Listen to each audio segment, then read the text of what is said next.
Hi there, welcome to the Noah Presgrove case. Today we've got quite an interesting video because we're taking a look at a particular individual within the community that has actually called out WarLike Wrath. And in a way, I just don't think they're in a position to be talking. We're going to be taking a look back at a previous comment they made in the background about Alicia Lee and a reference to Caden Pressey. Considering the themes and topics in recent time, I think it could link quite well together. So welcome to those that are currently here in the live premiere. Make sure to use the live chat on the right hand side of the screen. And at the end of this video, and for others watching on catch up, make sure to drop a comment down below to let me know what you think about the situation and the person in question calling me out. Did they have a point or are they completely delusional? If you do want to catch up on recent coverage by me in regards to this case, top right corner where the eye symbol is, you click up there, you'll get the drop down box with the full playlist and as well some loose videos. And if you do want to support this channel in a more practical way, if you go to the comment section, pinned message by me, there'll be some additional links, one of which is the PayPal one. Big shout out to those who have done so in recent time. Very positive to see. So the order of how we can do things today is I'll give you a little bit of an intro with my thoughts at this moment in time, what's been going on recently. Then we'll transition on to the particular post in question. I'll analyze it, break it down, then maybe compare contrast with a key comment that they made before that and see, where things are really at with the mentality of humans out there. And then if there's anything else we need to add on, or if there is time, then I'll take that into mind. What I do want to say is I know here and there some people have said, oh, I wish the videos could be a bit longer.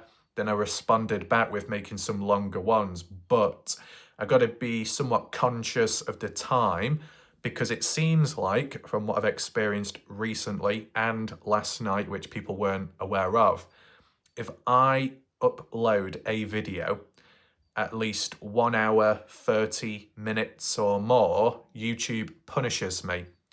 If a video is over that time, the length of it, the processing takes so long. YouTube, the servers can't seem to handle long format videos, which is ridiculous. Hence why a few days ago I wasn't able to upload the video or, well, make it public. It uploaded somewhat quick, but the processing took like 12 hours or something. I can't really remember now.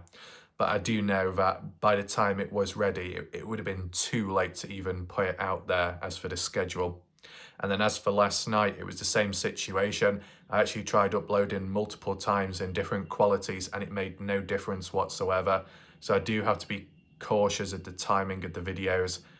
If they were like maybe 1 hour, 20 minutes, that's all good and below.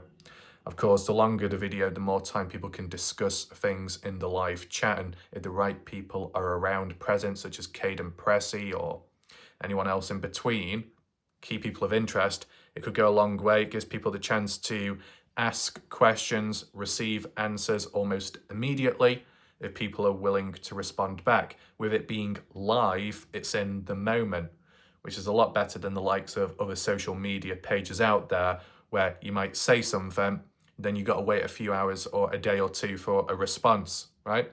So that's practical there. In terms of other stuff going on elsewhere, such as with Reddit, there is supposedly a Reddit post which has come out now, which is from the past, maybe years ago. Not that I'm going to cover it today because it might not be the right time, but I'll just give you a heads up in regards to what it's about. Is there is some video footage, supposedly a random individual recording in a car park, of a car parked up with the door open, and then there is a woman on the floor face down and then another woman on top, and it's got something to do with Alicia Lee, supposedly Caden Pressey's girlfriend or some kind of girlfriend at some point in the past. And one's on top of the other, pressing them down and won't let go. I don't know how true it is. That's why I'm not getting into it right now. How relevant or how does it benefit the case? It doesn't really. And if it's true, is it a form of airing dirty laundry of someone's actions and behaviour from the past, which will not link to this particular case.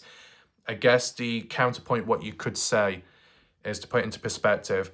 If people from the light side were willing to air or do background research on the dark side, some people around, names you could think of in your head, and there was like negative stuff or get in trouble with police, warrants, arrest and things like that, and then saying, well, because they've been involved or got in trouble with police or they've done bad things to other people in the past, well, because they're kind of tied up within this case, then it kind of means the same thing, and because they've got a past, they've got form for acting a certain way.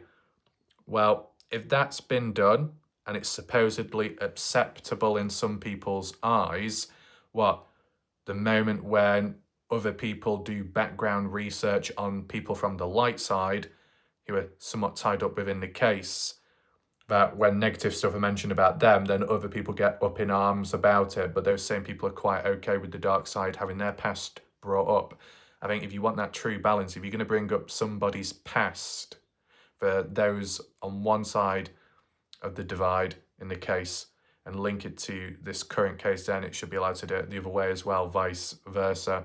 And if it's not okay or acceptable one way, then it shouldn't be the other either.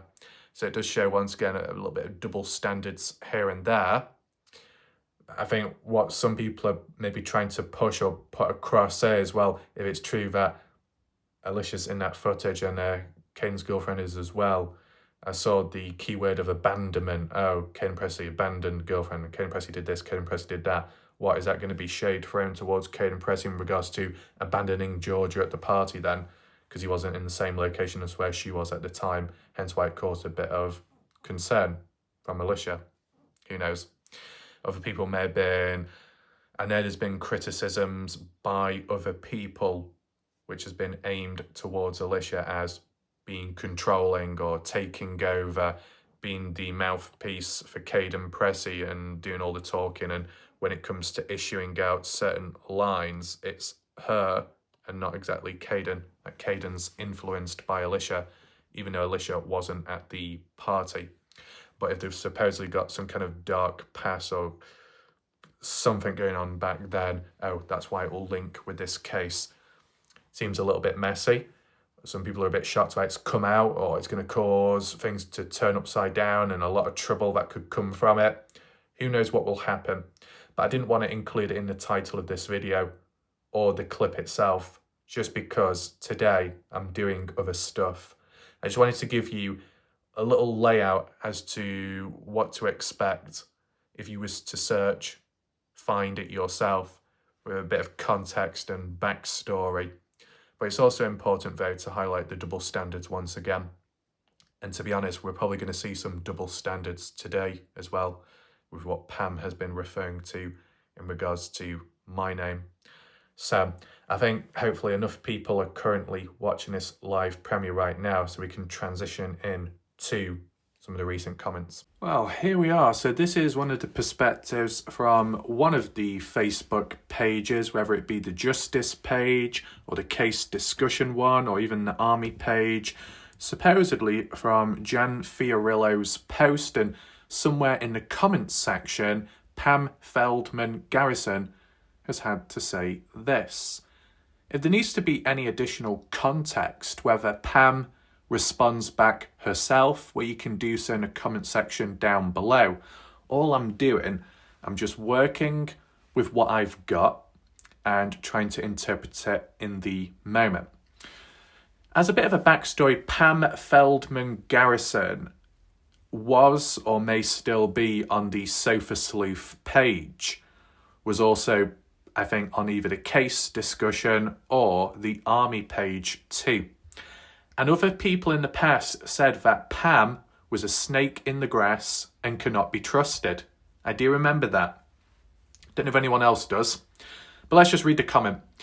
Pam says, Jan Fiorillo, I'd like to add to the WarLike Wrath thought. We hope and expect that platforms such as YouTube and those with a YouTube channel are professionals with a vested interest in the case. Recently, it seems that WarLike Wrath is more concerned about inappropriate antics to entertain Brooke Bounds-Carter than he is about finding justice for Noah. He's been riding, humping an inflatable horse, painting his face to be a rodeo clown, dressing up with wigs and false eyelashes, etc. Not to mention the BDSM innuendos by smacking a belt or leather strap at objects whilst ranting a bunch of gibberish.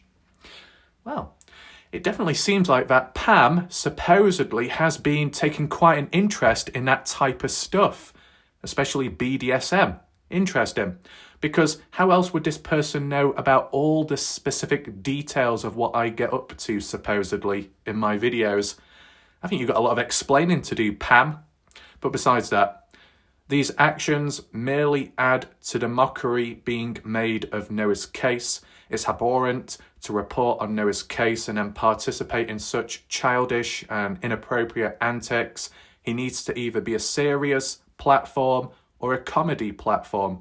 Trying to do both whilst doing a video on Noah is just plain distasteful. Right, so Pam, you're not a content creator. You've got no experience whatsoever or what it takes to be one on YouTube, yet you're telling me what I should and shouldn't do. You're telling me my direction and pathway of how I should control and conduct my channel.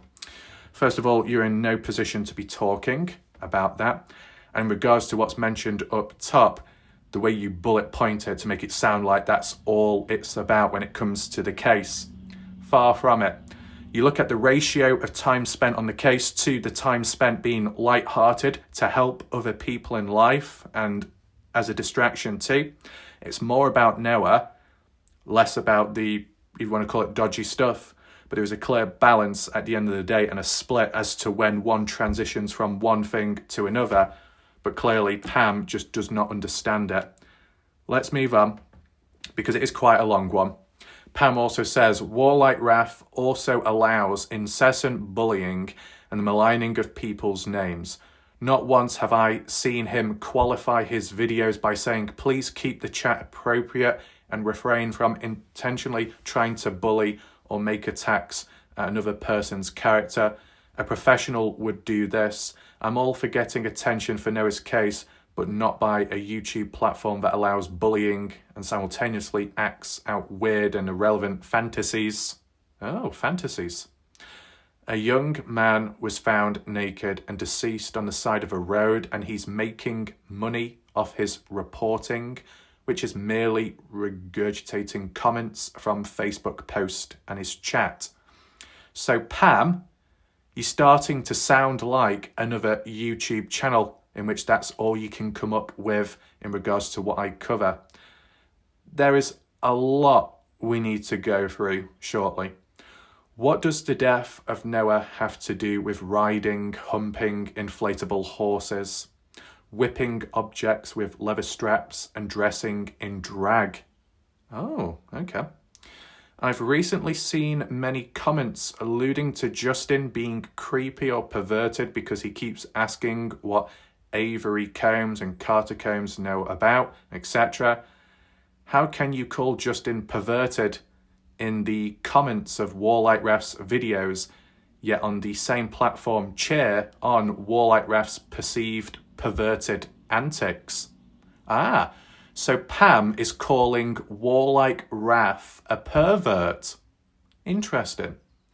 I've never heard Justin say anything perverted or act in a creepy manner. The attacks on his character lately are downright gross and uncalled for. So I thought I would show my face for this part where I look at some of the key bullet points, break it down, analyse to try and understand what's really going on here. Does Pam genuinely have a problem with me, my coverage, or is it more so petty Pam has issues with the dark side, and because they're present on my channel, one thinks that I'm a part of the problem or I'm grouping, siding with them? I wonder. See, I'm only going to use somewhat limited energy and oxygen on this occasion because I don't want to waste too much on an individual like Pam. Okay. So to first start off with, mention of Jan Fiorillo, her point or touching upon WarLike Wrath, whatever Jan mentioned about me, at least to my knowledge, what I've seen publicly, more so on my channel, Jan Fiorillo appreciates and acknowledges my coverage on the Noah Presgrove case, whether it be directly the case at hand or the community, and even the odd few videos where I've mentioned Jan Fiorillo when trying to understand certain situations, her stance, what she's experienced, being on the receiving end of stuff and conversations with others. Jan has acknowledged it and said thank you for your continued coverage. Is Pam aware of that? I think supposedly in recent time others have been mentioning that Pam and Jan have been going elsewhere on a different YouTube channel, which is considered unfortunate. I don't really know myself because I'm too focused on my channel. But if someone like Pam was to go elsewhere, if they got certain standards which they feel that may not reach the point with my channel in terms of what's being said or how one acts, you go elsewhere. I don't think it'll get any better. I mean, in terms of how others have behaved and what others have said about me and false claims and false videos made about me with no evidence, it's a little bit embarrassing. But maybe people have a goldfish mentality and forget about that time. Nevertheless, move on to another bullet point roughly quoted. Hope that there are people on platforms such as YouTube that can be professionals, maintain that with a vested interest on the case at hand. Kind of interpreting that WarLike Wrath is not professional, that WarLike Wrath is not invested within the case and doesn't care that much, more so interested in messing about and being an idiot. Well, I might just happen to be an idiot with an IQ of 116. Let's try and make that make sense. But let's acknowledge one thing, okay? If I was not interested in the case, then you explain to me why there are over 240 videos about the case on my channel from June 1st, 2024, attempting to do coverage almost every day for as long as needed. You know, if you weren't that interested and you were somewhat casual and you cared more about silly, inappropriate things, you think there'd be more time on that than the actual case itself. But you look at the ratio, once again, the amount of videos that I've done and the amount of serious videos that I've done, I think I've kept it under control. But I think what Pam is doing is focusing in on recent events, recent time. So let's say if the last 2-3 weeks were around the dark side, but months upon being on the bright side, the light side, and doing all the serious coverage, that only in a small space of time recently, that kind of what undoes everything back then. It would show that Pam has a tunnel vision, obtuse mindset and only focuses in on the negatives, not the majority, which is the positives. I mean, what proof does Pam have to say that WarLike Wrath does not have a vested interest on the case? Come on, I mean, you need to get a grip of yourself. You look back at other YouTubers out there, bigger channels, more successful, they cover a video on the case, it might get hundreds and thousands of views. And then what do those YouTubers do? They move on to the next case, and then the next case. They make 1 or 2 videos about Noah Presgrove and then move on. What good does that do, right? YouTubers, depending on their schedule, patterns and routines, may just happen to go on from case to case, tell the rough regurgitated story, the end, move on, without actually solving the case, without actually keeping it alive, just storytelling. That's it. Bit of storytelling, and then move on to the next hottest, latest trend. That's it. You don't get many true crime channels out there that cover a case, stick with it from almost start to finish, then move on to the next. And when it comes to me, out of a handful of whether it be true crime or missing person mysteries, How many cases have I covered? What, like 4 maybe? And out of two of them actually, I've covered from start to finish.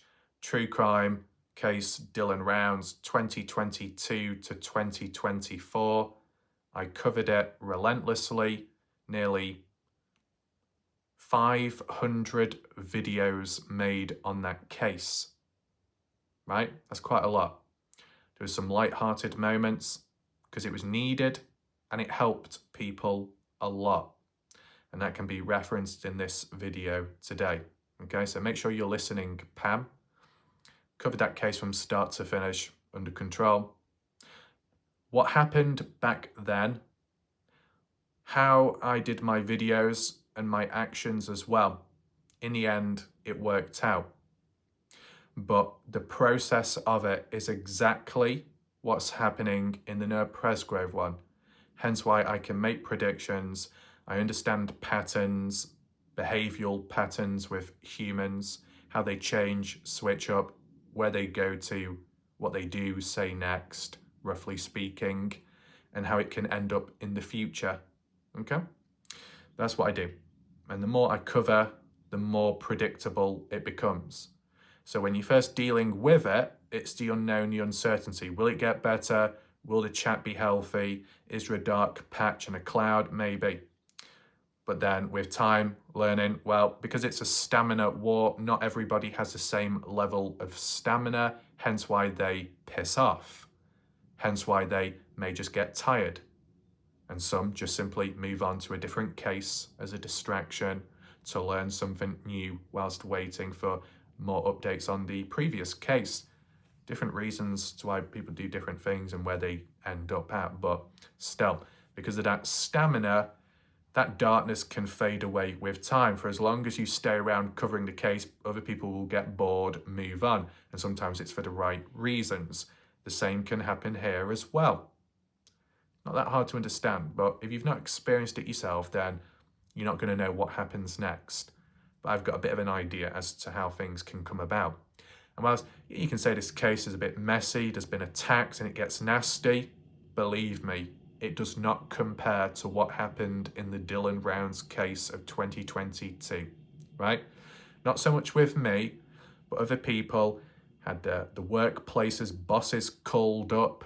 Some people were sacked, fired from their jobs. The odd person was arrested by police. One person may have been swatted by police. Another person had their child pulled away or they couldn't see their child anymore. And much more personal stuff. And death threats along the way. All kinds of things you could possibly think of. It was a war zone. And yet I was within the storm and I came out onto the other side. So when dealing with something like this, it'll be okay, right? But other humans that can't control themselves may find themselves in more problematic situations. Pam could be interpreting it that WarLike Wrath does not have it quite under control in how he behaves, hence why there is a problem and that I am the problem. But am I really? Am I really?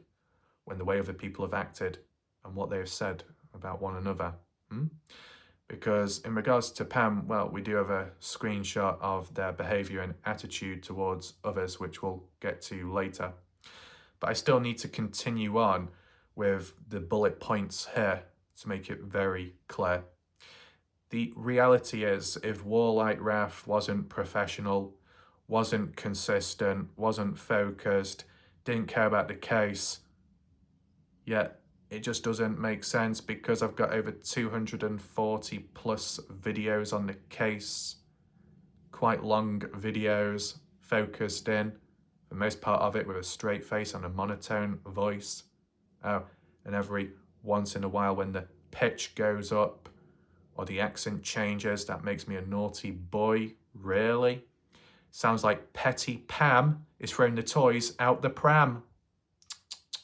You see, when it comes to additional references about, this case is serious, you need to maintain a level of focus or professionalism. And the way others have mentioned that as like a key statement, a call for movement forwards in the right direction, but constantly saying those lines, we need to do better, we need to change, we need to focus more, over and over again. It's that repetitive cycle, the same language and mentality used as in back in 2022, which I saw. I didn't keep saying we need to do better, we need to do this, we need to do that. I actually acted. And at least with the times when I did say stuff, what was said was then put into action because the predictions that I made came true. And those that followed the predictions were able to protect themselves, and others that did not want to listen got burnt by the fire and still do to this day. Do you want to be a lost cause? Yes or no? That's your decision. Anyway, let's move on to the next silly point that's been mentioned. Pam says, recently, Wrath has been more invested with inappropriate behaviour, entertaining BBC, instead of justice for Noah. Right. As said, when you look back to my recent videos and coverage, the vast majority of my video and the content within is about Noah Presgrove, the community, the case at hand, and trying to understand it and break it down bit by bit. And then maybe the last 20, 30 minutes, if not less, is light-hearted. And why is it added in, really? So, for example, the reference about BBC, am I entertaining BBC? It's not about entertaining Brooke Bounds-Carter. It's just about doing the odd little positive reference here and there to break through all the darkness. And that can apply to anyone. But if we're really focusing in with Brooke Bounds-Carter, if they have gone through dark times recently, and it doesn't even have to be about the case or the community. It could be stuff going on in real life or in the background, which could be negative or impacting them at times for whatever reason. We don't need to go in too deep there. But if there can be a part in a video which could be deemed as a distraction, which could help them, it could make them feel better. Is that a crime? And as said, that's just a very specific example because of this reference to entertaining one individual. And that would be incorrect with what Pam says, because it's not always about entertaining. It can just be interpreted as cutting through the darkness to allow people to breathe. And it isn't just all about BBC, no offense. Other people, in Pam's wording, could be entertained, but in a positive way.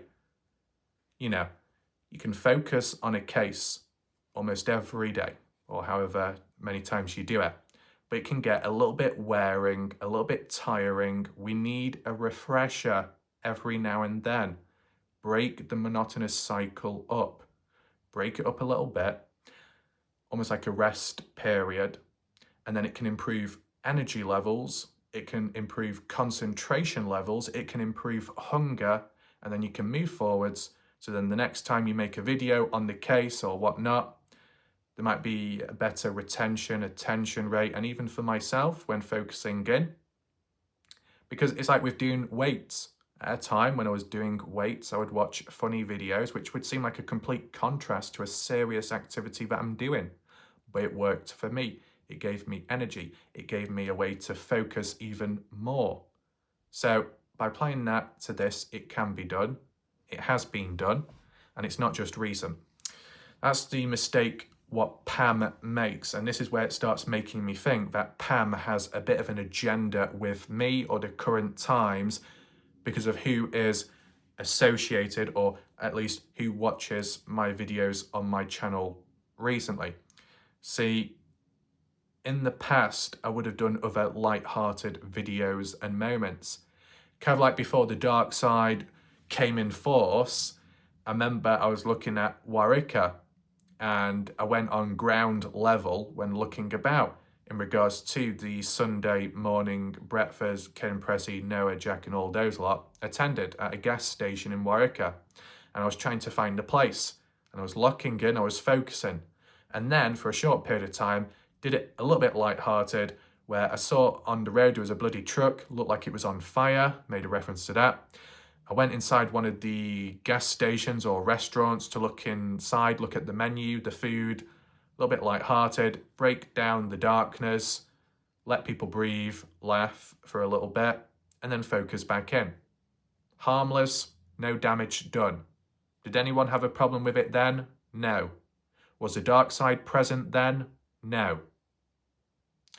I do something light-hearted now. Do people have a problem? Well, supposedly, yeah, some do. Is the dark side present now? Yeah. You see? Back in the past, do coverage from one perspective towards the dark side. Is that acceptable? Yeah. Criticise, critique, compare, contrast. Is that okay? Yeah. Make the odd little joke or reference line or from what others have said. Is that okay? Yeah. Praise Caden. Is that okay? Yeah. Oh, was the dark side present watching at the time? No, not really. Was there an issue overall? No. What about now? Oh, cover it from the dark side. Compare, contrast, Caden's timeline. Oh, now there's a problem. Oh, that's not acceptable. That's not allowed. I can only make videos from the light side. I can only do a one-sided comparison and contrast. What? Oh, sorry, yeah. When I become unbiased, people from the light side don't like it. When I become unbiased and more balanced than ever, by trying to get that full picture from both points of views, that's when people now have an issue with me and now criticise me. There's a lot of double standards, and that could be interpreted with Pam as well. By Pam single-handedly tunnel vision, concentrating in on recent time with inappropriate behaviour based off what she considers inappropriate behaviour, you could make an argument and say, well, why, Pam, did you not have a problem with me in the past when I was doing the same stuff? It was just that the dark side wasn't present or in my chat. No complaints were made then by Pam and others to my knowledge, but only now because the dark side is watching.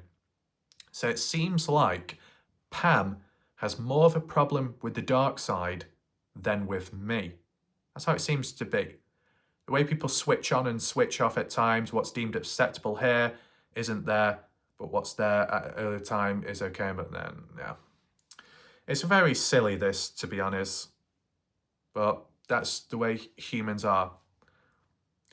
Because I started off in this case June 1st onwards for many months, covering it from the light side, understanding that, the events, the theories, the outcome for Noah and who's responsible, that's all fine and okay.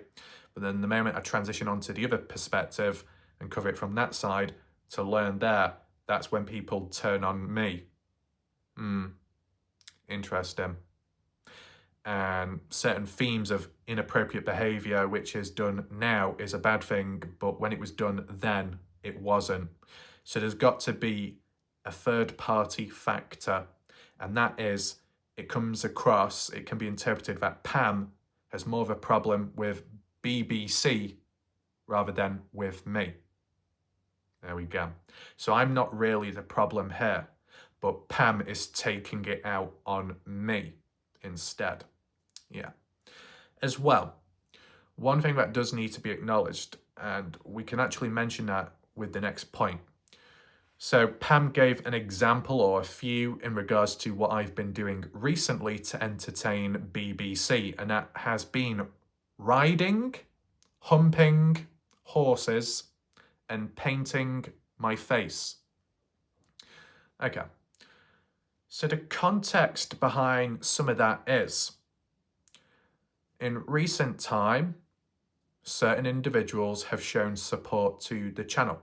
And it just so happens that Brooke Bounds Carter has shown a great level of support on the channel with a super chat or super sticker here or there. That's their choice to do so. The least I can do is acknowledge and appreciate it and in a way give back. The same can be said about Melanie Fagan previously, a part of the light side, a part of supporting Caden Pressey and understanding him. Fair enough.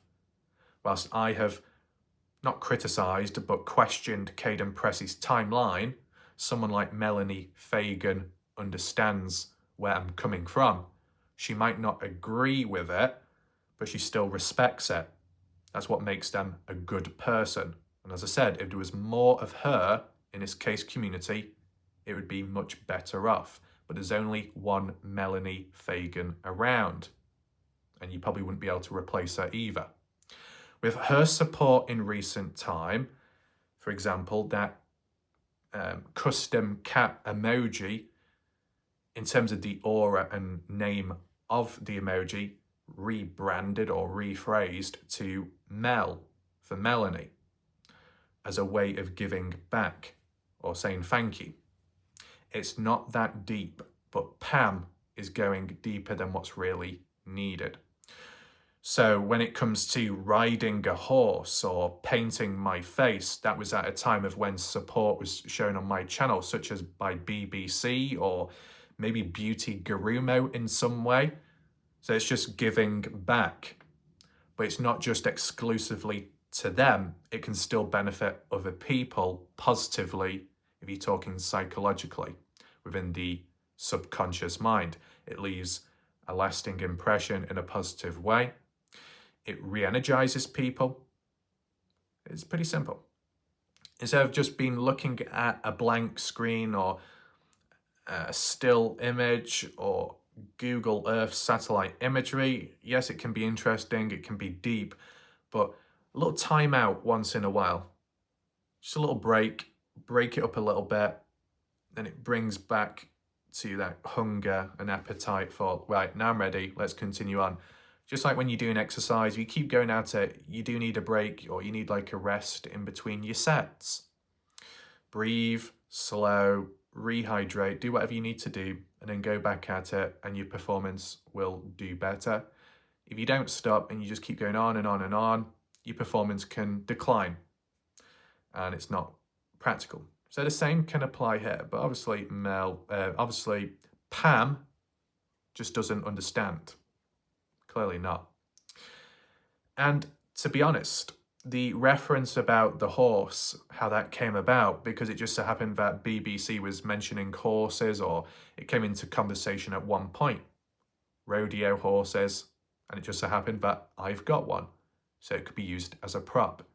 Now, Pam, if you do your homework and research, you would understand that this type of behaviour has been done in the past, and more so has been done in other true crime cases. Okay? The key thing is, though, with time, friends or family members, the victims of the victims, family members or friends, some have reached out with time and said, WarLike Wrath, thank you for your coverage in general and for what you do and all the different perspectives you provide. There's been a lot of positive feedback from key important people within the different cases, from Dylan Rounds to Christine Passay Parker case to even this one, Noah Presgrove. So basically, whatever I'm doing is working, and the more important people in the case appreciate and acknowledge what's going on. They might not always agree with it, but they still understand the process and, all the little factors and details behind it. Just so happens, though, that some of the biggest complainers, the whingiest, whiniest people tend to be some of the most insignificant humans around who aren't even associated with the case. They're just a consumer within the community. Says a lot, doesn't it? My mentality is, at the end of the day, the biggest people, the important people, the relevant ones, appreciate and acknowledge what's been done. That's what matters most, okay? But there will be times, there will be exceptions in life where you might come across just one person who may not be of authority or within the case, they're just a person you just happen to come across, but the way they present themselves and what they say, what they think, what they feel, and how it might be expressed towards you, that's just as important as well, okay? And I've experienced that, which I'm lucky to do so. So, with taking that into mind, besides the horse riding, which is pretty self-explanatory, I am on a horse, I am riding the horse. Why though? Because that's what you do. You don't just climb onto a horse and sit there and do nothing. You got to ride it, a form of transportation, or in the sport, racing, whatever else, okay? But for Pam to say that WarLike Wrath was humping a horse, that can be interpreted in a sexual way, okay? Was I doing that? No. Oh, going back and forth, that's considered humping. You do understand, Pam, that that horse that I was sat on, it's not real. It's not alive, okay? It's like a space hopper. You know, what you go up and down on. Boing, boing, boing. And it's got two little prongs, handles what you hold on to, okay? It's got a covering that goes over the space hopper, which is of the style of a horse. It's an aesthetic appearance, a skin, and that is all. But because it's a prop and it was relevant to the timing with BBC and the conversations, you know, just normal conversations and whatnot in the chat at the time, I thought, well, it can work and it'll be somewhat funny in a positive way. Going back and forth on a horse isn't me humping it. It's a way of channeling the motion of as if it was moving. I can't get the horse to gallop by itself. It's not real, okay? I think Pam might have misunderstood that. She may have thought that I was, you know, on a real horse. I wasn't. So I had to move myself to try and simulate as if it was really moving. It's not that hard, okay? But I think what's more concerning and disturbing is how Pam interprets it. Because at the end of the day, what she's saying is her opinion from her point of view. And she interprets me being on an inanimate object, which is in the style of a horse, as humping it. So it kind of infers that maybe Pam has the mindset of zoophilia, sexual encounters and inappropriate behaviour towards animals. What's really going on in your mind, Pam, to be interpreting, you know, towards me? It says a lot more about you than it does me. You might have to rethink yourself there because you've kind of dug yourself into a bit of a hole. So for anyone else joining late into this live premiere, Pam has falsely accused WarLike Wrath for humping a horse, which is basically a space hopper, to actually really simulate the movement as if it was a real one. Pam basically has ideas or thoughts towards me of zoophilia. That's how it can be interpreted as. I said, it says more about them than it does about me. Yes. Do we have anything else? Painting face. That WarLike Wrath paints his face like some kind of rodeo clown of some sort. Well, now, I wasn't painting my face, Pam. It was applying makeup. There's a bit of a difference, okay? And you're going to be questioning it as just paint. Well, technically, you're actually insulting Beauty Garumo's makeup appliances and what she's got. Beauty Garumo, I hope you're present this time. Supposedly, Pam doesn't think much of your makeup or the quality of it, describing it as merely paint. How disrespectful is that? Beauty Garumo, feel free to vent if you want, because, you know, your makeup is just fine, okay? But maybe other people, the claws are coming out now, and it's getting a little bit tense. That's unfortunate. Anyway, next thing mentioned, Pam says that WarLike Wrath is dressing up with wigs. To say wigs with an S means more than one. And all you've seen me is wear one. So where are the other wigs at then? Oh, this. No, that's genuine hair. Sorry to disappoint. So it clearly shows that even though Pam has a problem with me, they've tried doing some kind of research with a bit of a dodgy mindset themselves. But they've also jumped the gun and interpret it as I've got multiple wigs. But I don't.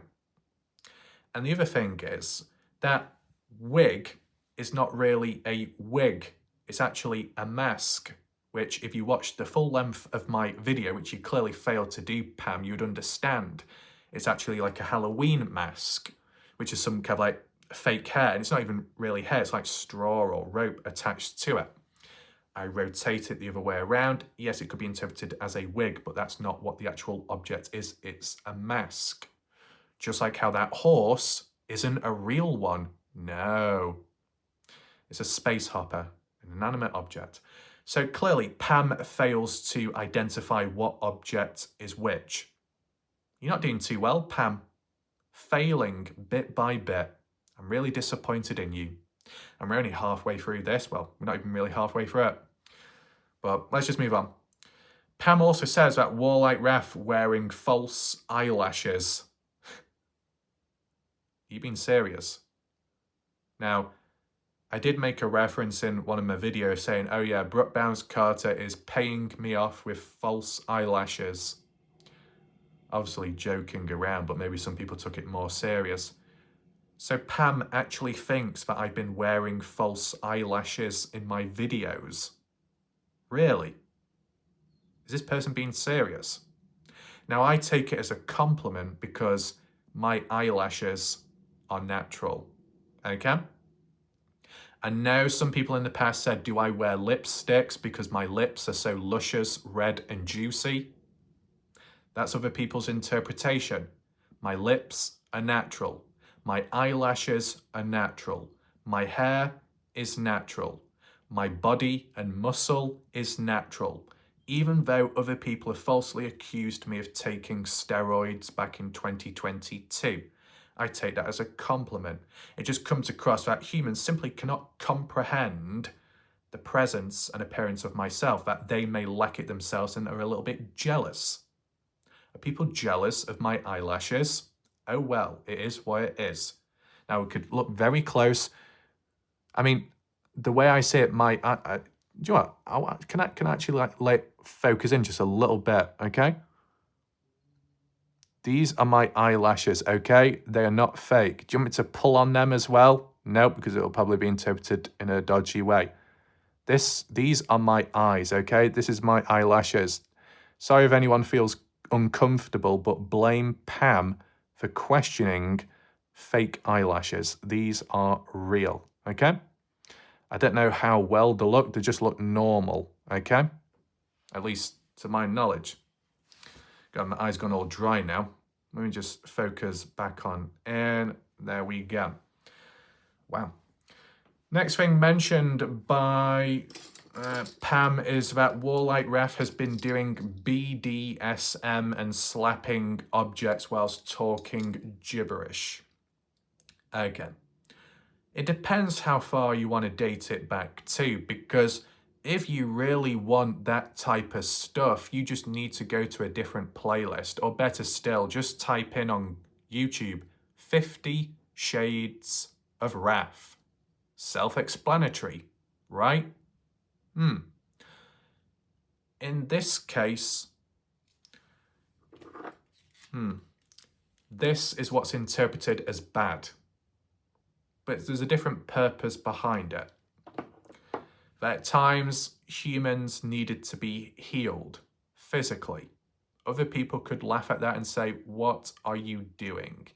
Well, it just so happens that at a time of when it was done previously, some months ago, it actually worked. People responded back and said, thank you. Thank you for whipping me. And of course, that sounds dodgy and inappropriate. It's the action of not directly making physical contact, but sending a message and energy through to the human body and mind in order to heal people.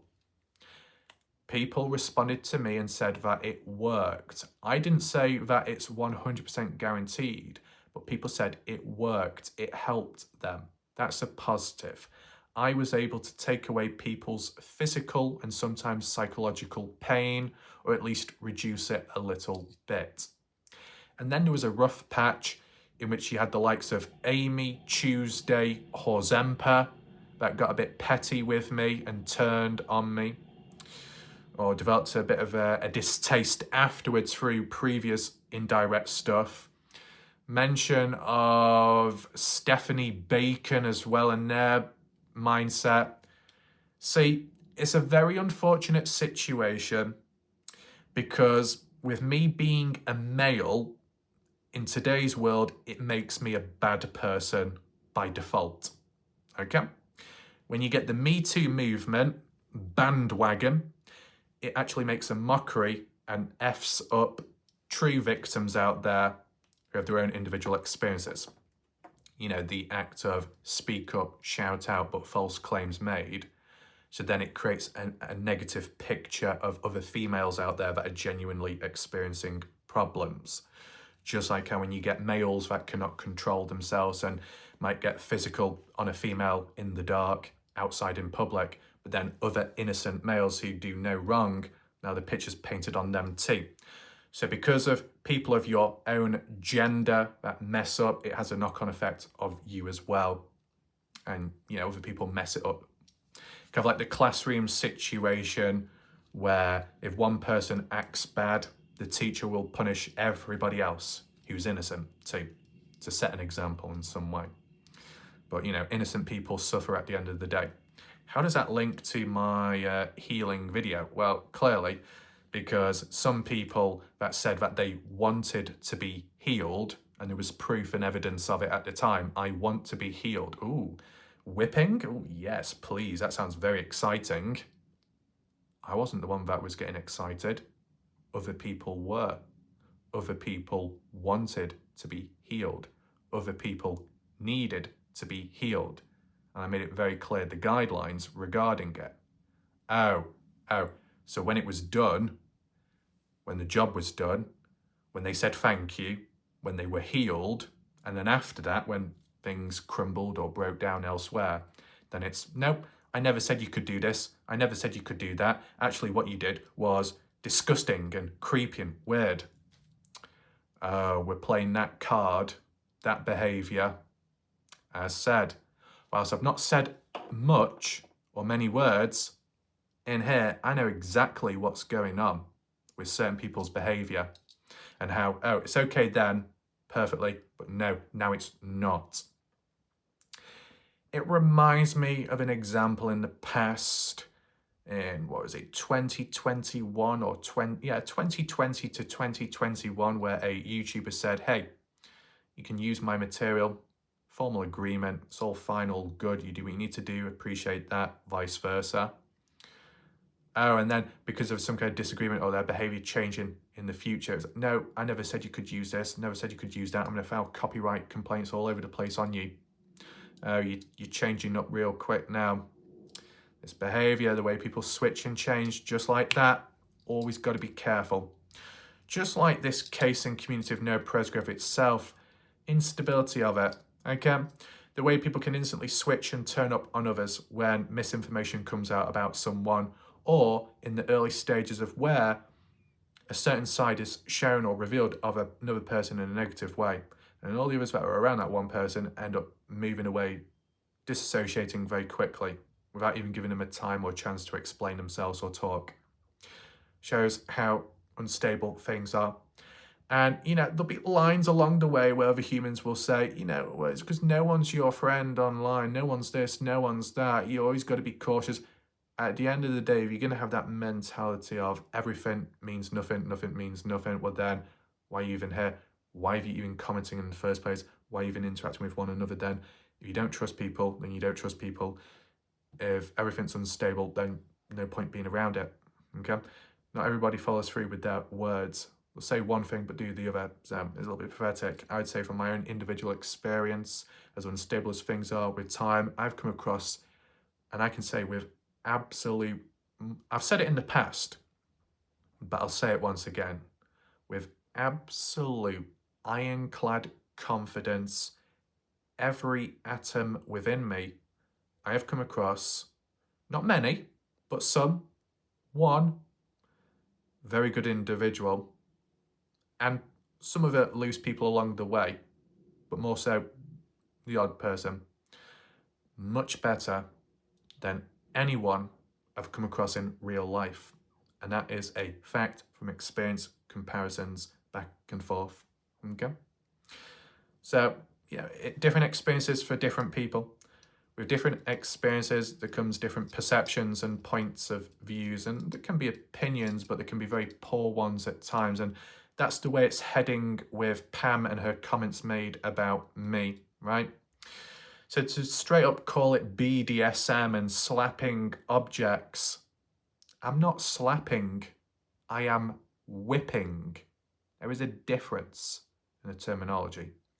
So clearly Pam is failing to do her research, misunderstanding the objects and what they really are, misunderstanding the motion and movement as something else, deemed sexual when it's not, but in their mindset it is. Says more about them than it does about me. Mentioning references to false eyelashes, even though they are natural. So I don't know where they're getting that from. And BDSM now, which part of it was to do with healing people, doing a good thing. But because of the way people responded afterwards and how they treated me, that healing was taken away. Because humans that act out and how some can turn on me, they don't deserve to be healed. Humans out there, the way they can turn or change, they deserve to be a lost cause at the end of the day. Okay? And I've seen it with time, done my predictions, all under control of that. Next thing. Pam says, in regards to all that above, that these actions add to the mockery of the case. Add. What else adds to the mockery of the case then? See, the difference is with me, for most part of it, I'll spend the beginning of the video talking about the case because that's the most important part and the most relevant to the video and title. And then towards the end, I'll tail off to do with other stuff, such as light-hearted. But I give a disclaimer every time and I make it extremely clear what we're moving on to next. So if you don't want to be around for it, you can click off or you can rewind back to the start if you joined late. And right now, we're moving on to something completely different. I say that every single time. I give people a warning so then people can prepare themselves, hide behind a chair, get a drink, do whatever that needs to be done. Give them time to get a spare pair of clothes, a towel, or anything else in between. People have the choice to watch and people also have the choice to click off at any point. So I give enough warning and caution. I don't have it interchanging on and off throughout the whole video about the case and silly stuff, the case and naughty stuff, the case and dodgy stuff. It doesn't work like that. It never has done. Even back in the Dylan Rounds case when some people questioned me, well, I said, you know, we start with the case, we focus in, we lock in, go in hard there. And then towards the end, we'll just do something a little bit different just to re-energize people, get the mood back up. And it just so happens that at times within the chat, whether it be the dark side, whether it be the light side, whether it be back and forth where it's gone into chaos, I've seen it retrospectively because, you know, the live premieres, pre-recorded videos, the chat is going a bit wild at times. So there's a couple of cat fights and arguments and capital letters and shouting and whatnot. It is what it is. People dealing with it, having it out with one another, releasing, letting off steam, whatever. As chaotic as it is, and then there's me in my video doing something light-hearted, completely oblivious as to what's going on in the chat because it's not a true live stream. It's not real-time videos. You get what I'm saying? Maybe that's another thing what some people may misunderstand along the way. Oh, I'm acting silly and this and that, and then what's going on in the chat is more serious and needs to be dealt with. WarLike Wrath's not doing anything about it. How can I? When it's a pre-recorded video done earlier on, and now it's done as a live premiere. There's not much that can be done about it, right? So there's another misunderstanding along the way. What else do we have? As for the actions above, though, adding to the mockery of the case, it doesn't make a mockery of the case when I get to doing the light-hearted stuff, I'm moving away from the case. Surely some people should understand that, you know, when it comes to a case, you make a video about it, and then at the end, if you say, now we're going to talk about something completely different, It's not making a mockery of the case because I'm doing something different away from the case. If I did silly or bad things whilst talking about the case at the same time, all the time, then it's disrupting the flow of the case. It's disrupting Noah's name, right? It should be easy to understand, but obviously people don't. And, you know, when it comes to this, oh, BDSM, what's Wrath going to do now? Tie me up or something? No. Because it already seems like you're tied up in your own thoughts with your outlook of me, and it's already predetermined and a little biased. But someone like me who's the opposite, that's why I'm the target. See, what humans, some fail to understand, and that could apply to Pam as well.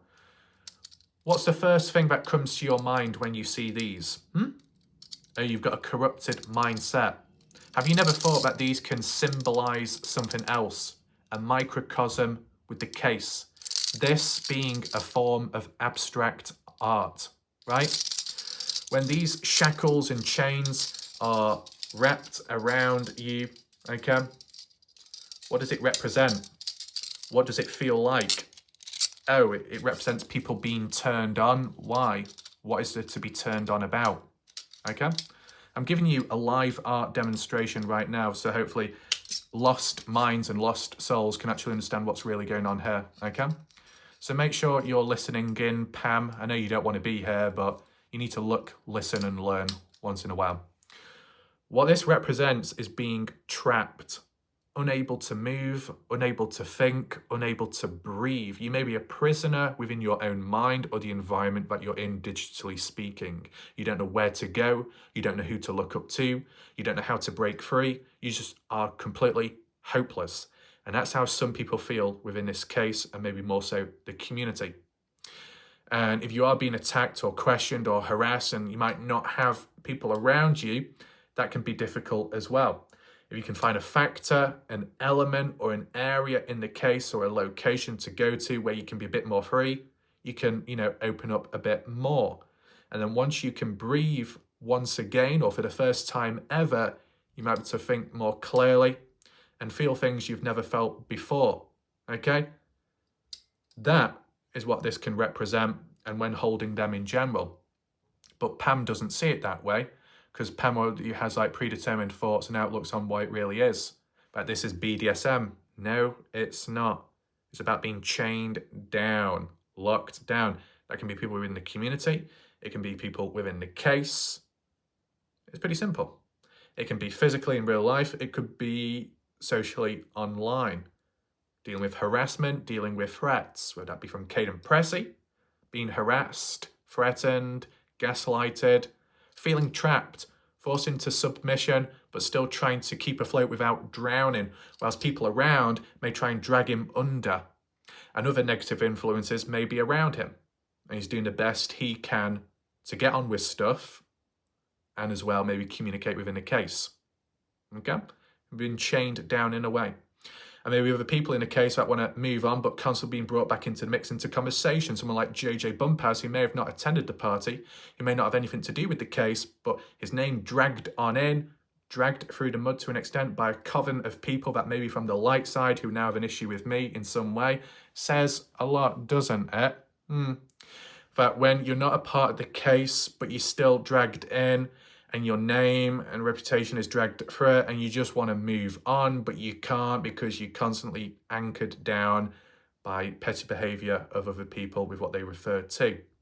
And then from the opposition, if you used to talk about Carter or Avery, if it is true, no offence, if it was true, of bad things happening to them at times, and there are vigilantes out there, the feeling of unsafe. When you're chained, you don't know. There's a level of uncertainty in the time, moment, and the future. Will you ever get out of it? Will you ever be able to move forwards? Who knows? But if you ever can break free like that shouldn't have happened, I'll be honest with you. I don't know if I have broken them. I might need a spare pair. But by the way, if anyone wants to pay me off and donate to WarLike Wrath so I can buy some new handcuffs, there is a link down below in the PayPal, okay? But this is what I mean. If you've got enough power, you've got enough strength, you can break free from the shackles and do what needs to be done. In almost live action through art, abstract, demonstrating one's pain and suffering and painting a picture to tell a story. That's what can come from it. But if you're an impetuous, egocentric plum, you're not going to see it that way, are you? No. So there can be a deeper meaning behind it through the videos, which for some can be interpreted as entertainment, and others lightheartedness, and in others a deeper meaning. But it depends how deep you really want to go. And just like with being serious, it depends how serious you really want to go. Because at the end of the day, people that may say it's too lighthearted or it's making a mockery of the case, you need to be serious, you need to lock on. How locked on do you want to get? Because I've got a feeling that I could get locked in, that I could get serious, but maybe it gets a bit too intense and then people are begging me to be a bit more lighthearted, right? Yeah? It's like with being positive. Oh, you want me to be positive? Don't worry, I'll try that. But maybe I get a bit too positive where people are actually begging me to be more negative. That is the level that one can go to. Okay? But it can also show when people are not pleased and never are. So I'll keep these on me for now because they're fairly comfortable. And I've got a small wrist. Aww. Anyway, moving on. I mean, personally, I'd say that just by the ratio of coverage of the case compared to the other unrelated stuff, there's a higher degree and focus on the case more so anything else. So it does clearly show what's important and at hand. And if we're really talking about making a mockery of the case, what about the 30, 40, 50 plus year old adults, wherever they are, within the case or just in the community, the 30, 40 plus year olds that can't conduct themselves appropriately, that throw the toys out the pram, that jump the gun, that state things as facts when they should only be theories or ideas, and then it all implodes on itself. But the much older, experienced individuals in life, the way some act and pass things on or go behind other people's backs or burn bridges down and complain afterwards, that's embarrassing. Or the people that type in a shouty tone and say that the case is coming to an end within the next week and it'll be solved and there's murder footage as well and there's this and that. Never happens. It's embarrassing the way people act. And then at the end of the day, you got one of the youngest individuals within the cases, WarLike Wrath, only 24, okay? And it applies to previous cases as well, because I was even younger then. And yet I seem to have more control, yet I'm the least experienced individual in life. It really says a lot. So once again, Pam, you've got a lot of learning and thinking to do. So let's move on to the next point. So Pam says, either WarLike Wrath needs to be a serious platform or a comedy platform. Doing both is distasteful. Once again, Pam and her terrible wording and language. I am not a platform. I do not own it. I did not create it. I did not found it. YouTube is the platform. I am a part on the platform. I have a channel. What Pam should have said was, WarLike Wrath, his YouTube channel either needs to orientate around serious topics, discussions like true crime, or a separate channel focused on comedy. You know why there is a problem there? Because first of all, she regards what I do as a platform, which is incorrect. So she doesn't even know what she's talking about to begin with, which is a great start. But secondly, in terms of being serious or comedy related, it makes no sense at all, or nor does it link to what she's been referring to earlier on. Whilst yes, comedy can be a form of entertainment, when talking about BDSM, humping horses and dressing up in drag and doing dodgy stuff like that, I wouldn't say that's exactly comedy. It could be more on the naughty side. It could still be a form of entertainment, but it's not like a complete umbrella term for comedy though, is it? Comedy can be its own separate thing. So with all these different themes popping up, it's not even consistent or coherent with what Pam has been saying earlier on. So it made a bit of a mess of that, really. By doing both is distasteful towards the case, and yet, as said, clearly outlined that I'd do one thing and focused all in on that, which is Noah Presgrove, and then the last part, something different, and towards the end, so it doesn't interrupt the beginning. There's a clear separation between the two. It's that simple. And furthermore, some of the key people and familiar faces that may have watched over time or may have supported the channel, positive things have been said. Even the likes of Robin Smith, Noah Presgrove's aunt, has watched my videos. And some of the people in between, Kanan Pressey, Alicia Lee. At the end of the day, if what's being done here to a very small extent and slightly enhanced in a, magnified, out of context way, over exaggerated, if it was all such a problem and it was damaging or harming the case at hand, what really matters, well then all people would have to do is reach out. And not a single soul has reached out, which would make me think whatever I'm doing is okay and is working, so I just keep on doing it. That's simple, isn't it? But if we're talking about recently, what's actually changed recently? My behaviour, my actions? No. Who I interact with? That's changed. But once again, I cannot control who comes in and who goes. If people want to watch, they can watch. You cannot stop that. When it comes to comments or the live chat, yes, you can stop that, but why would you? That can create its own problems. So we'll get to that in a second or so. But what else needs to be mentioned? Yeah, because we actually go on to it now. That WarLike Wrath, this is what Pam says. WarLike Wrath allows bullying and more. Not once has he said refrain from attacking others or be respectful.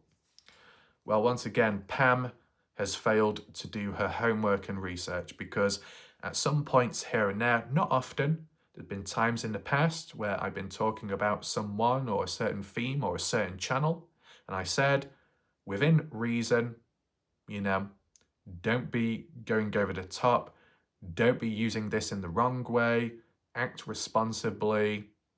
And I've said that in the past and in previous cases where it matters most.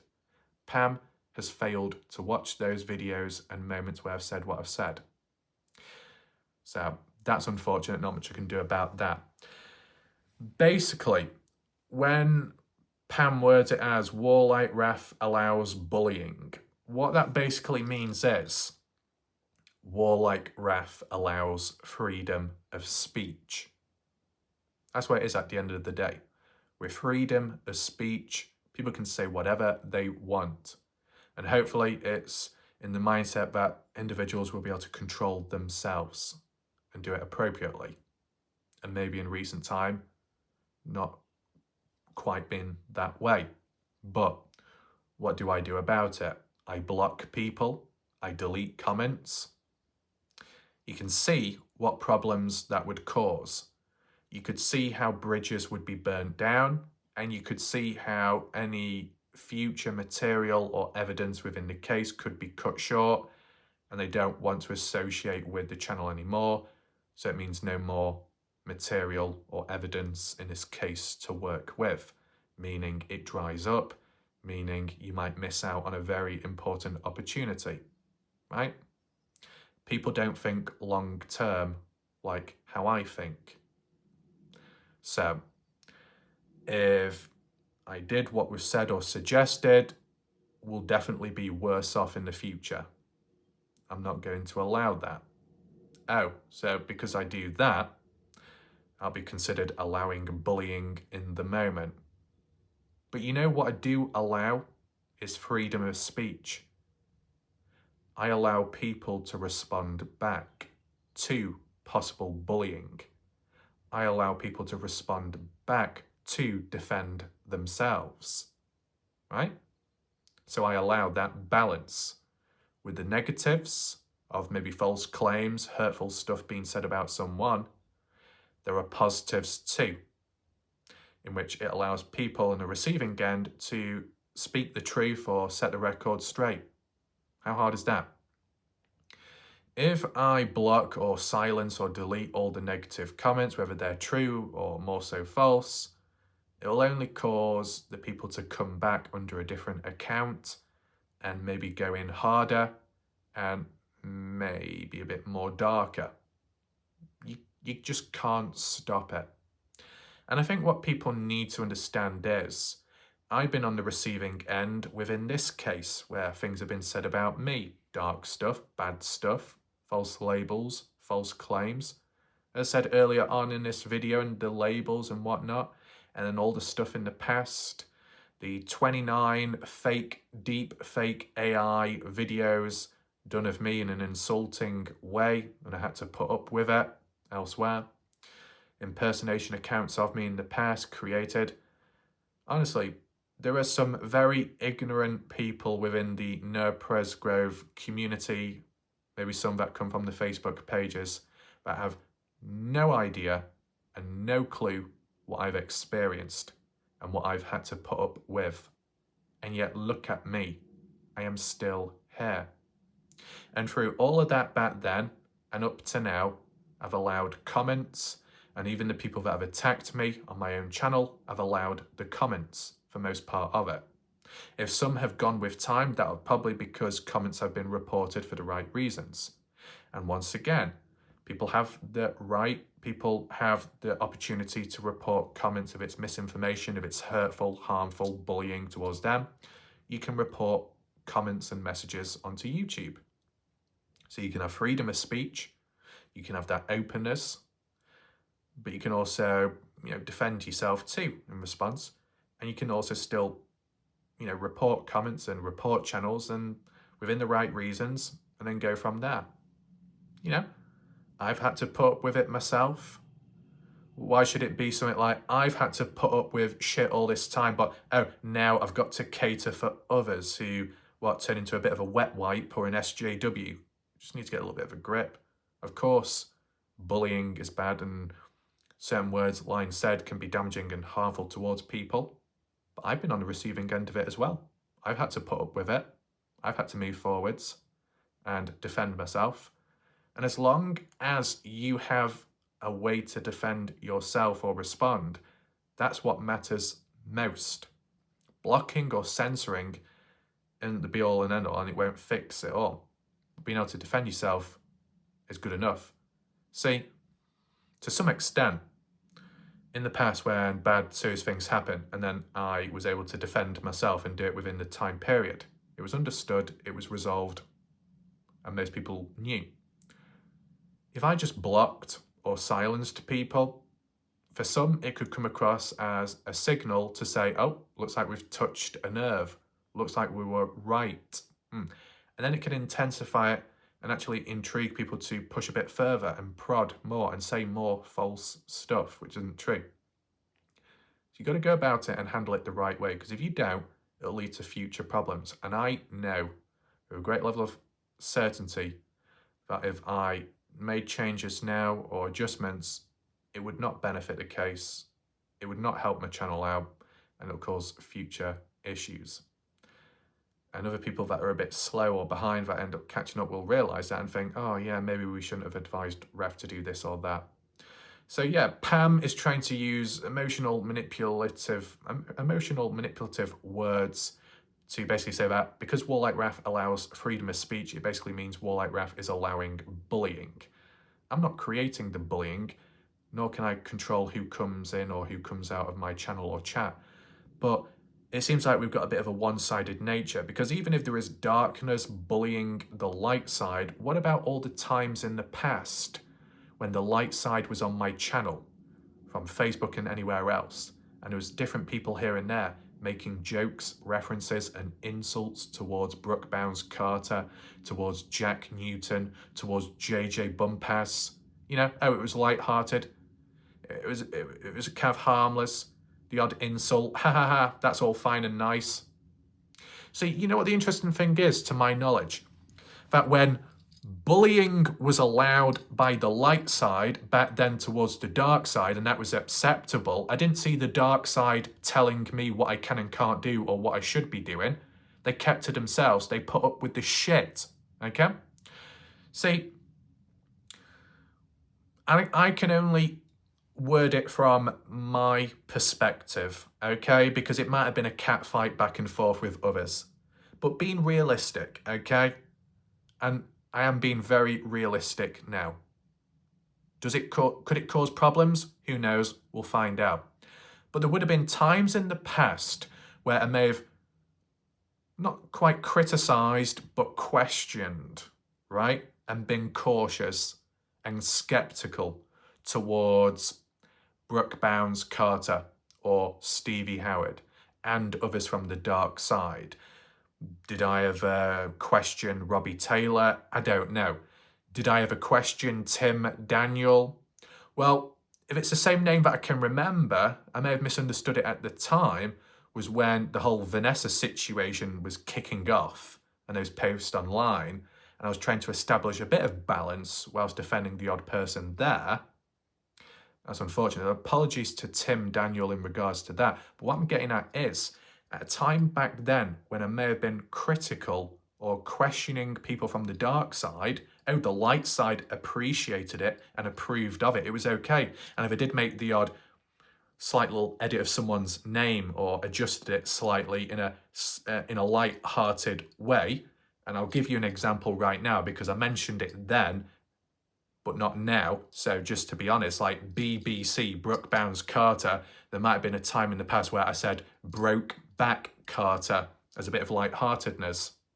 Now, I don't know if people will interpret that in a negative way or not, but what I'm getting at is what I may have done back then and what I may have said in a light-hearted way, the light side approved of it, found it funny, found it good. Yeah, do this and say that.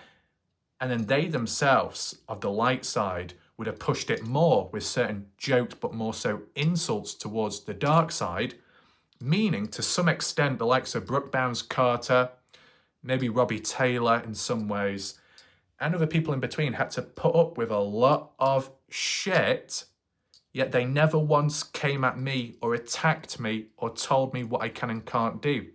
But yet now that the dark side is present, whether they appreciate what I may have said or didn't back then, but that's understandable, that now that with the dark side being present and maybe making some jokes or responses or defending themselves, or I don't know, some could say going a bit darker than usual, but still, oh, now it's a bad thing. Now it's bullying. So really roughly wording it, what I'm trying to say is, to an extent, it's okay for the light side to bully the dark side, and it's fine, no issues. But the moment the dark side may respond back or sometimes bully back, oh, now it's a problem. That makes it one-sided, right? But now I'm being told what I should and shouldn't do, what I could and could do, and oh, it's bad, it's not good. And that's what some of the light side and people in between are saying towards me on and off. But in the earlier days and months, the dark side didn't complain or attack. So it kind of refers back to that weird reality that I may have had more problematic run-ins from the light side than I have with the dark side. And yet in people's mindsets, or the way the story's been told, is the dark side is the biggest problem around and the most evil force out there. If they're that evil and that dark and that bad, I should have been attacked a lot more. And yet I've been attacked more from the light side. It really says a lot. But obviously, me being honest could cause some, I don't know, issues. But, it's showing that balance. Even if I compromise myself, that balance, that's the true definition. The true definition of balance is when you become the villain, and an even more purer form of balance is when you may compromise yourself, just to be honest. So there's that. What else do we move on to now? Irrelevant fantasies. So Pam is saying that what I've been doing in my videos in recent time and saying and acting has been to do with fantasies, that I've got fantasies. Really? I mean, not that I'm aware of. I'm not aware of that I've got fantasies. I'm just here to cover videos, keep a case alive, and spread a bit of lightheartedness every now and then, because with time, people have reached out to me and said that it's helped them. For the odd person, it's stopped them from doing suicide. And then some other people, there's been an illness in a family, or someone's been injured, and it's helped as a distraction. That's a positive. But in terms of these irrelevant fantasies, I would like to know what Pam is referring to there. What fantasies do I have? I mean, can you explain down below what they are? You seem to know more about it than I do, so that's kind of interesting. So it's interesting how Pam interprets it as fantasies. What's going on in their mind? Because something very questionable is going on, is it not? Oh yeah, and the reference about WarLike Wrath and his perverted antics. So it becomes a little bit childish, school playground type behaviour of, oh yeah, you got people calling out Justin Roy for being a pervert, making false claims there about Justin Roy. But to be honest, WarLike Wrath's more of one than Justin. What type of comparison is that, Pam? Sounds very unprofessional, that. And as for what the evidence or reference, because WarLike Wrath has this in his hand, that makes him bad, dodgy. The hell's going on? What is going on with the mind? But to be honest, when it comes to the attitude of a person like that, we could possibly contrast, of course, with that screenshot conversation and what they had to say in regards to Alicia. We probably should head on over to that right now. So here we are. For some people, maybe familiar with it, and for others, could be seeing it for the very first time. Either way, I'm just going to read it out to you, because this is some kind of text conversation with Pam Feldman Garrison, same individual who we saw earlier on, from the point of view of another person having a conversation with Pam. We'll just see how the attitude links up. Is there a level of professionalism in communication, the outlook and behaviour and treatment of others? Is there a level of bullying, like how WarLike Wrath allows, and much more? Let's begin reading. So a person, I know it's hard to read the text, but believe me, I do have good eyesight, and if you put some glasses on, maybe you should be able to read it. But I'll read it out to you anyway if you struggle. Someone said, the interview wasn't hacked or leaked. Alicia sent it out. I even had a lady message me and said Alicia messaged her blaming her for it, and Alicia had never sent it to her.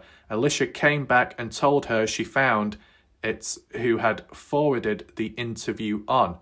So they are putting that out as lies again. This is to do at a time with Alicia and more so Caden Pressey and his privately recorded, private police interview in 2024, just under a month before the Parts in True Crime one that took place, which was public. With that being said, the back and forth dispute of was it hacked, was it leaked, was it simply passed on by Alicia to people she trusted and then it went wrong and backfired, and much more. Well, here, Pam responds in regards to Alicia and Caden saying, oh, I know it was leaked because of her. So Pam is saying Caden's interview was leaked because Alicia Lee, the mother to Caden, is responsible and to be blamed for it. Pam says, I'm just entertaining them that I might actually believe they were hacked or dirty LE, so that I don't get kicked out of the case discussion page with a crying, laughing emoji. So basically what Pam is trying to do is play the role of low-key shapeshift into something which she isn't truly, by deceiving others, making them believe it to be a way that they want, and create a false sense of security towards them in order so she gets some immunity and remains in a particular group because she likes being in the case discussion group to be able to see what goes on, what's being said, and then maybe relay it back to that Sofa Sleuth page that she's on as well. Some would say a snake in the grass. Shape shifting, not quite genuine, revealing their true colours behind closed doors. Yeah, it's really professional behaviour, Pam. Yeah, really all about the case. Nothing deceiving whatsoever. Yeah, right. You get where this is going, don't you? Moving on.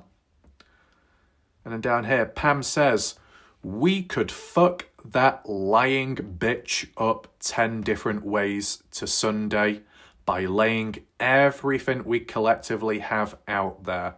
But doing a little at a time makes her squirm. This is all in regards to Alicia Lee, by the way, as part of this conversation. So Pam Feldman Garrison is saying we could fuck that lying bitch known as Alicia Lee. Pam, which appears to be the same individual that was calling me out earlier and saying that I allowed bullying and nasty words and bad things to be said about people, that Pam herself, who's got higher standards with better appropriate behaviour and what's acceptable and what's not in the case, what is allowed and what takes away from the focus, what can create a mockery at times. You got to have high standards, you got to behave properly, you got to act professional. But by the way, Pam calls out Alicia Lee as a lying bitch. Yeah, it's really professional, that's really nice. Using certain vulgar language specifically directed towards someone. Those standards, how hypocritical you are. And even if there was a point to be made, to be using certain words like that as an insult or as more than one, it says a lot about you. See, I said, when it comes to me, I tend to talk in general with my language and wording. And when I do go all in, it's because I'm making valid observations in a controlled way. But Pam can't seem to do that. Anyway, but Pam says that we could make Alicia squirm, and she deserves it for what she has put all these other kids through. Her, but not her son Caden. Poor kid Caden is a damn pawn. He can't remember shit because his mama is the one that took over his Facebook page from day one. Everything he has said on Facebook has come from Alicia. So he's trying to memorise everything she's written. No wonder he can't remember when he graduated. His mom has him in home school every day or something. So Pam seems to know a lot about what Caden and what goes on in their life. Interesting. Just like how Pam seems to know a lot about what goes on with WarLike Wrath and his actions, his fantasies, his humping of an inanimate object, which is considered a real horse, and wearing false eyelashes, which... so what's really going on with Pam? I think what we can say is, at the end of the day, it appears once again we have dealt with yet another problematic human, and, when comparing and contrasting, they're in no position to really be talking.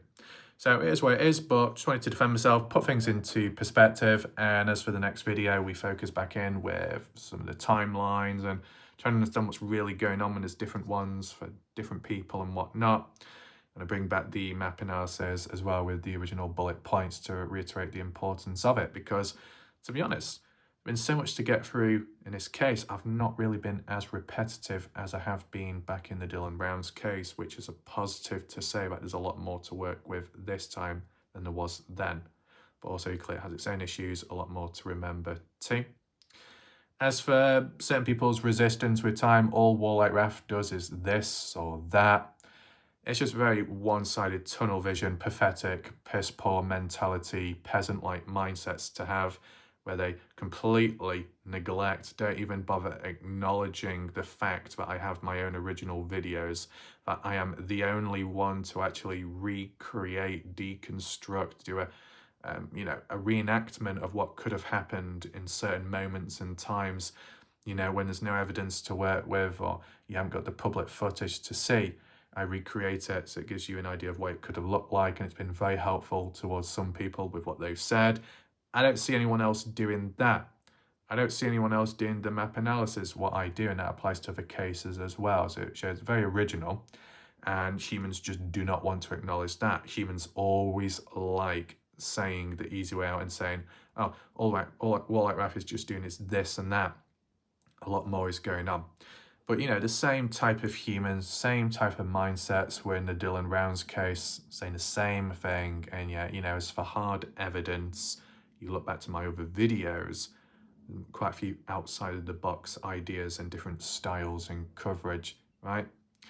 But yeah, it always seems to get aimed, directed my way. But then, you know, you look at other YouTubers, other crime channels out there, what do they do that's vastly different? Not much. We all do what we do with what we've got, and, you know, it's very simple. Once again, very self-explanatory, but not everybody seems to grasp that. So we'll leave it there for now. My name's WarLike Wrath. If you want to share the video, feel free, or give the thumbs up, that'd be appreciated. Want to catch up on previous recent videos in the full playlist, top right where the eye symbol is. Feel free to drop a comment to let me know what you think today about Pam and her mindset and attitude. And if you want to support the channel, PayPal down below. Goodbye, and I'll see you next time.